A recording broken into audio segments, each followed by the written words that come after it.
How to add a contact direct call to the Android Auto Launcher on the Samsung Galaxy S25, S25 Plus, and S25 Ultra. First, tap on the home button to return back to the home screen. Now from the home screen, swipe down at the top to open up Quick Settings. In here, tap on the Settings icon. Next, go down and tap on Connected Devices.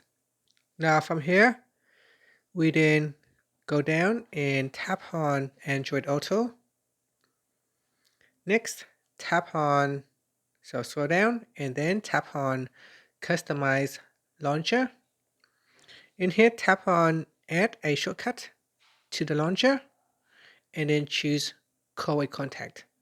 Now in the list here, select a contact and that's it. Now it has been added to your Android Auto launcher, so a shortcut has been created. So when you need to quickly call a contact, you can just simply tap on that from your Android screen, from your car screen or your car display. And that's it. After that, tap on the home button to return back to the home screen.